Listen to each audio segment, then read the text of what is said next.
Let me be very clear from the start. This is not a story about a president losing his temper on social media. This is a story about what happens when a democracy stops functioning quietly, not with tanks in the streets, but with fear inside Congress itself. A routine budget hearing, a few basic questions, nothing dramatic. And yet, within hours, members of the president's own party were receiving death threats, not from foreign enemies, from fellow Americans, because they did their constitutional job. If that sounds surreal, stay with me. Because this moment marks something deeper than a political meltdown. It marks a shift in how power is exercised in the United States.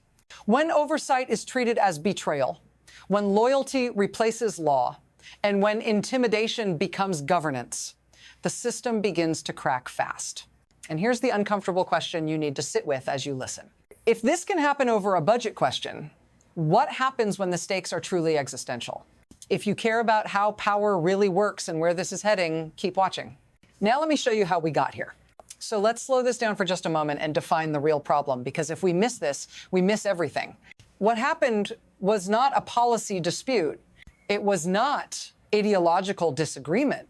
It wasn't even intra-party conflict in the normal sense. What we are witnessing is the collision between constitutional governance and personal loyalty politics. Congress has a job: oversight, questioning, accountability.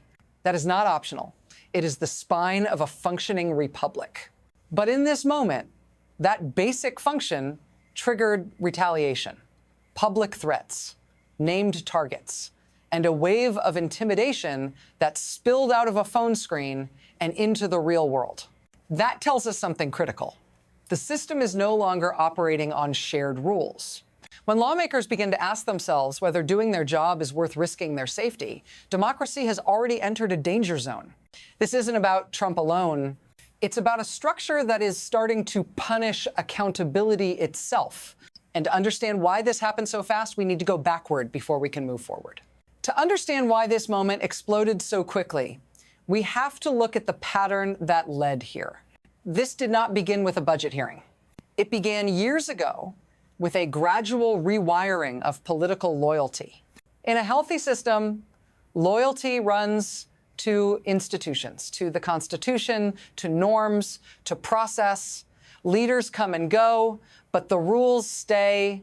In this system, loyalty was reversed. It became personal, emotional, absolute.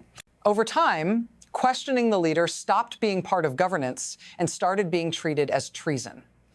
Oversight became disobedience, facts became insults, and disagreement became betrayal. We've seen this cycle repeat again and again. Support is rewarded until the moment it isn't. Silence is tolerated until a question is asked. And the instant that line is crossed, punishment follows. This is not random behavior.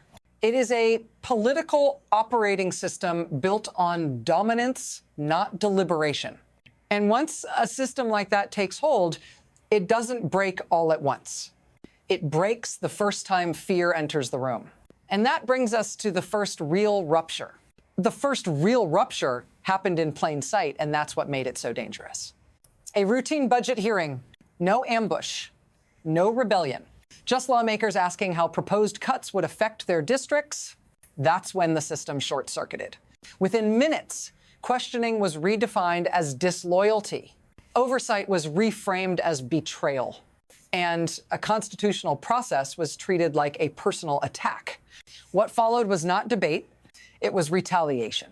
Post after post, names named, language escalating from insult to threat. And this is the critical point most people miss. The danger wasn't the anger itself, it was the signal. When a leader publicly marks members of his own party as enemies for doing their jobs, he is not just venting, he is directing pressure. He is weaponizing his audience. That pressure landed immediately. Phones lit up, threats poured in, security had to be increased. If you're watching this and thinking, this feels familiar, you're right. We've seen what happens when rhetoric turns into instruction. Pay close attention here, because this moment wasn't an anomaly. It was a test, and the system failed it. Now we need to expose the mechanism underneath all of this, because without it, the story looks chaotic. With it, everything suddenly makes sense. This system does not operate on persuasion. It operates on enforcement. The currency is not policy success. It is obedience in this framework. Loyalty is not something you earn once. It is something you must constantly prove publicly, visibly, without deviation. As long as you comply, you are protected. The moment you hesitate, you are isolated. And once isolated, you are targeted. Social media becomes the enforcement arm. Naming names is not accidental. It is how pressure is focused, how fear is distributed, how discipline is imposed. The leader doesn't need to give explicit orders. He only needs to point. Supporters understand the language, traitor, enemy. They need to be dealt with. Those words convert outrage into action without ever crossing a formal line, at least on paper. And here's the most destabilizing part. Once lawmakers see what happens to the first person who asks a question, the system no longer needs to punish everyone. Fear does the rest. That's when oversight collapses, not because it's illegal, but because it's unsafe. And this brings us to the second escalation. The second escalation is where this stopped being manageable and started becoming existential. Because this time, the threats didn't just come from supporters. They came with institutional consequences.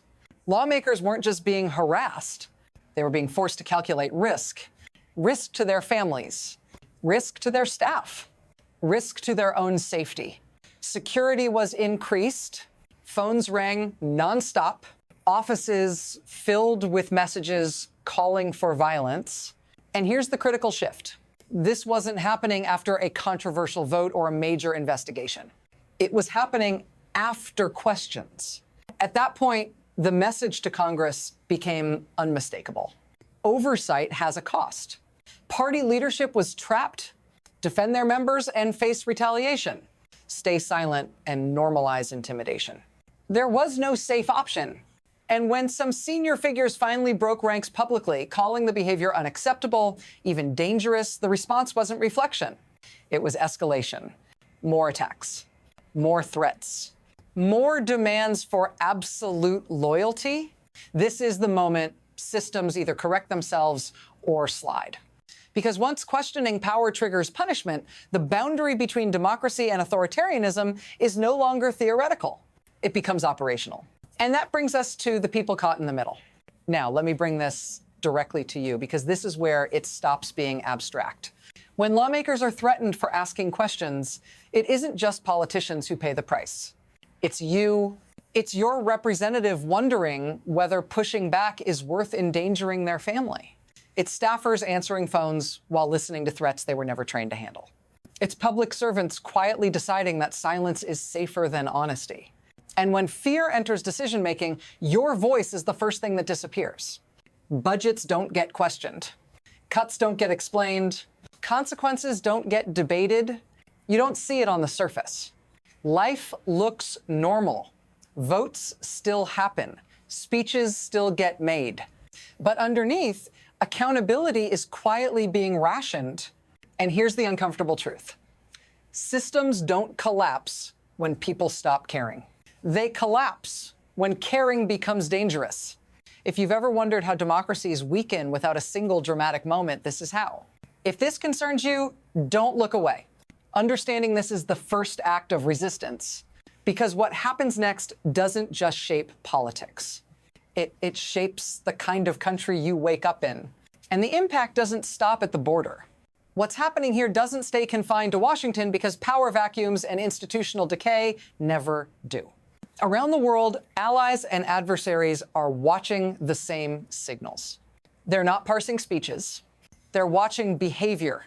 When a president intimidates legislators for oversight, it tells foreign governments something crucial. Internal constraints are weakening. Allies begin to hesitate. Agreements feel less stable.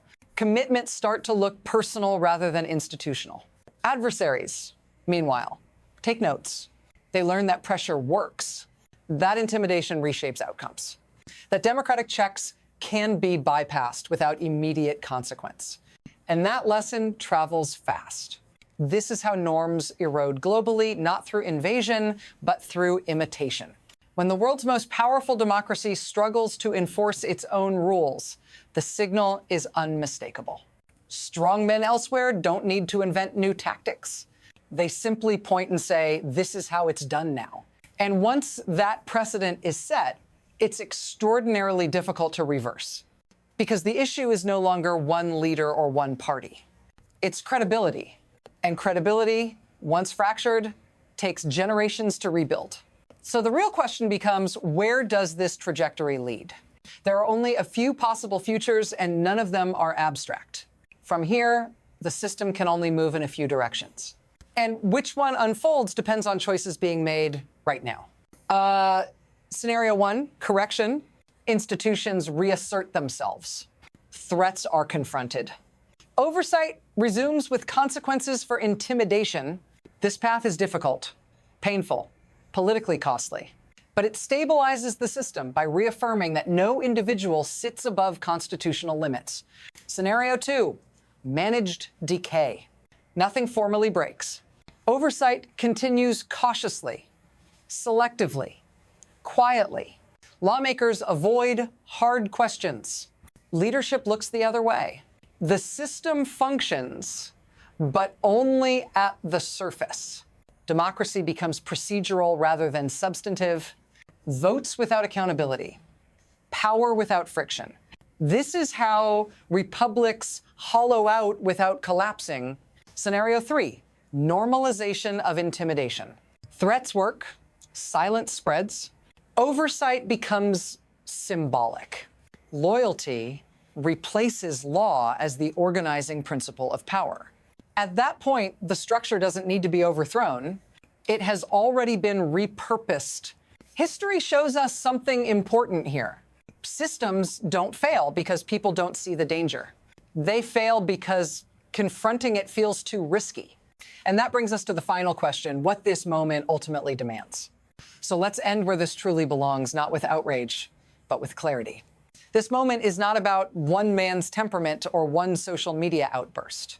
It's about whether a constitutional system can withstand a leader who treats accountability as betrayal and fear as a governing tool.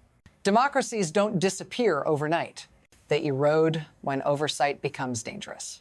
When silence feels safer than duty, when loyalty is rewarded more than truth, what makes this moment different is not how extreme it looks, but how routine it risks becoming. If threats against lawmakers are normalized, if intimidation replaces deliberation, then checks and balances stop being protections and start being formalities. And once that line is crossed, rebuilding trust is exponentially harder than breaking it. This is why paying attention matters.